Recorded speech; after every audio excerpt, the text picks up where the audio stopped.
A Corte do Supremo Tribunal Federal completou neste domingo 130 anos de existência republicana. A comemoração acontece em um momento histórico vivido pelo mundo por causa da pandemia e também pelo cenário de críticas, em especial em atuações monocráticas e nas relações com os outros poderes. Caio, qual que é a sua avaliação sobre o atual momento do Supremo Tribunal Federal? As críticas por eventuais excessos são justas?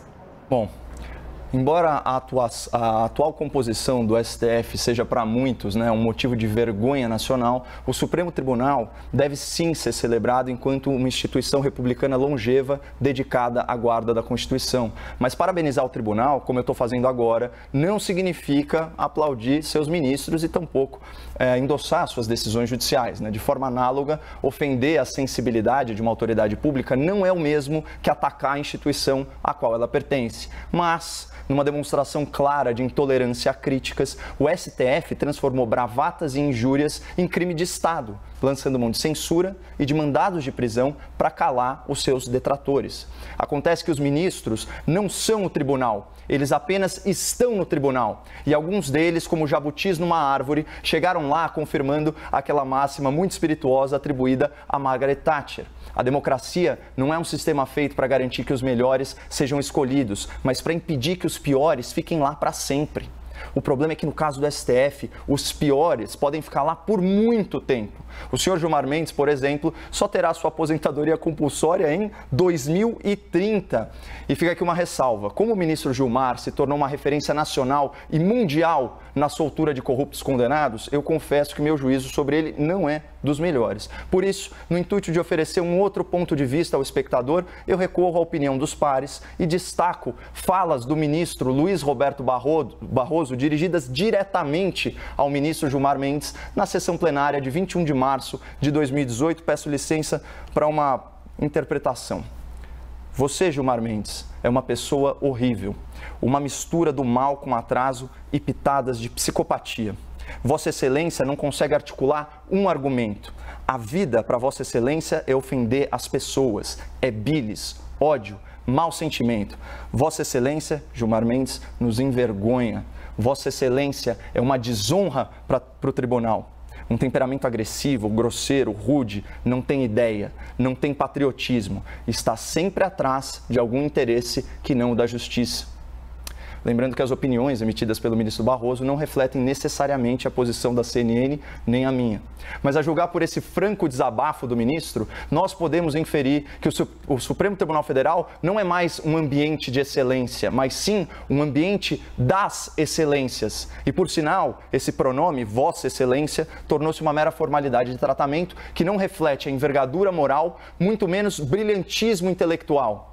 Quais as obras jurídicas de relevo produzidas pelo senhor Cássio Nunes? Qual que é o resultado das tentativas do senhor Dias Toffoli em ingressar na magistratura por concurso público?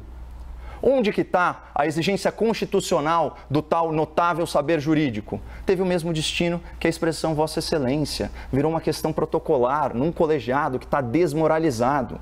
O desprestígio do STF é tão evidente que um desses advogados criminais, fanfarrões e milionários, se sentiu à vontade para ir ao tribunal vestindo bermuda e camiseta. E ainda fez pose ao ser fotografado.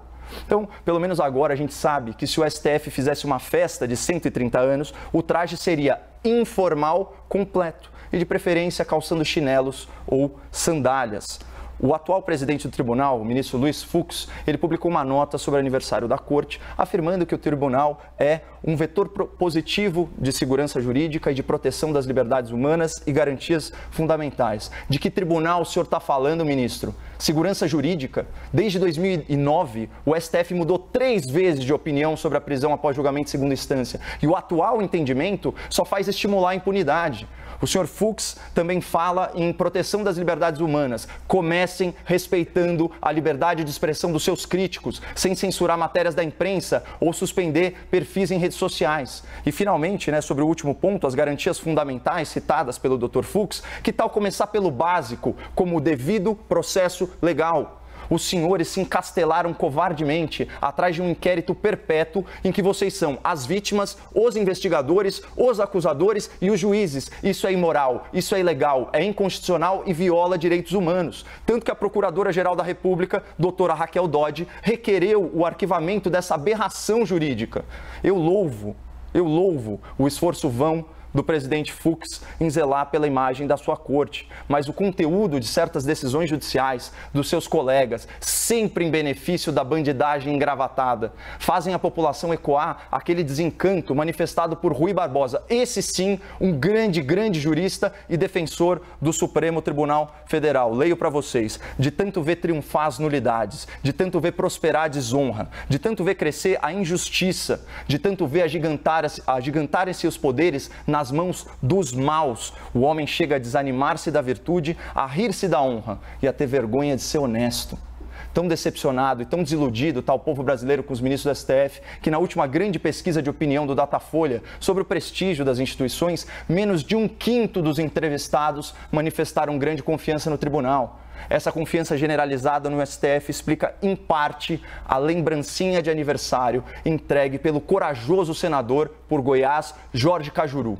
O senhor Cajuru protocolou um fundamentado pedido de impeachment em desfavor do ministro Alexandre de Moraes. A petição, que é apoiada em jurisprudência do próprio STF, denuncia o senhor Alexandre pela prática de crimes de responsabilidade tipificados na Lei Federal 1079, artigo 6º, incisos 2 e 3, que eu leio para o espectador. São crimes de responsabilidade usar de violência ou ameaça contra algum representante para afastá-lo da Câmara a que pertença ou para coagi-lo no modo de exercer o seu mandato. E também é crime de responsabilidade violar as imunidades asseguradas aos membros do Congresso Nacional. Então, com perdão do trocadilho, é flagrante que a prisão ilegal de um parlamentar por crime de opinião, seguida da censura, das suas contas nas redes sociais, se enquadra à perfeição nessas hipóteses legais. E por mais injurioso, por mais difamatório que seja o discurso de um político, por mais que ele mereça sim ser punido pela sua quebra de decoro, nada justifica o atropelo da Constituição,